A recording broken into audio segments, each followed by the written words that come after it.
আউযু বিল্লাহি মিনাশ শাইতানির রাজিম। বিসমিল্লাহির রহমানির রহিম। আসসালামু আলাইকুম ওয়া রাহমাতুল্লাহ। সম্মানিত দর্শক, আজকে আলোচনা করব একটি দোয়া সম্পর্কে, যা আপনি সিজদায়রত অবস্থায় 10 বার পাঠ করলে আল্লাহ আপনার সকল মনের আশা পূরণ করে দিবেন। এমনকি আপনি যা চাইবেন আল্লাহ পাক আপনাকে তাই দান করবেন। পুরো আমলটি করার নিয়ম জানতে ভিডিওটি শেষ পর্যন্ত দেখুন।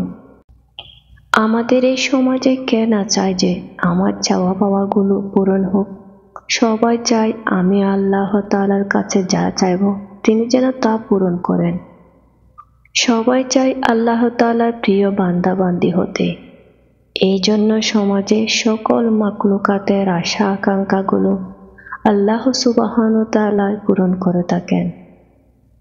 আপনি যদি এই দোয়াটি সিজদা এর মধ্যে 10 বার পাঠ করতে পারেন, তাহলে আল্লাহ তাআলা আপনার মনের সকল চাওয়া পাওয়াগুলো পূরণ করে দিবেন ইনশাআল্লাহ। আপনি যা চাইবেন আল্লাহ তাআলার কাছে তিনি তাই কবুল করবেন।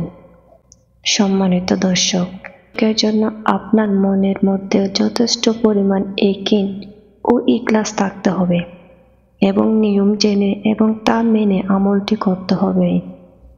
ইনশাআল্লাহ আল্লাহ তাআলার রহমতে আপনি সফলতা পাবেন। আমলটি করার নিয়ম: এই আমলটি করতে হবে আপনাকে তাহাজ্জুদ নামাজের সময়, এবং তাহাজ্জুদের নামাজের সিজদা এর মধ্যে যদি আপনি দোয়াটি 10 বার পাঠ করেন, তাহলে আল্লাহ তাআলা আপনার সকল ইচ্ছাগুলো পূরণ করে দিবেন। দোয়াটি হচ্ছে রাব্বানা আতিনা ফিদ দুনিয়া হাসানা ওয়া ফিল আখিরাতি হাসানা ওয়া কিনা আযাবান্নার। অর্থ: হে আমার প্রভু, আমাকে দুনিয়াতে কল্যাণ দান করো, আখিরাতেও কল্যাণ দান করো এবং আমাকে জাহান্নাম থেকে বাঁচাও। সূরা বাকারা আয়াত 201। আপনি তাহাজ্জুদের নামাজের ভিতরে সিজদারত অবস্থায়, প্রথম সিজদায় হোক দ্বিতীয় সিজদায় হোক, সিজদার তাসবিহ পাঠ করে সিজদারত অবস্থায় এই দোয়াটি 10 বার পাঠ করবেন।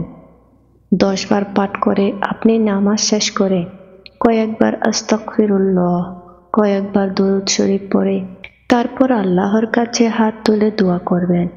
ইনশাআল্লাহ আপনি যা চাইবেন আল্লাহ পাক রব্বুল আলামিন আপনাকে তাই দান করবেন। পবিত্র কোরআনে বর্ণিত এই দোয়াকে সর্বশ্রেষ্ঠ দোয়া বলা হয়। হযরত মুহাম্মদ সাল্লাল্লাহু আলাইহি ওয়াসাল্লাম এই দোয়াটি সবচেয়ে বেশি করতেন। আসসালামু আলাইকুম ওয়া রাহমাতুল্লাহ।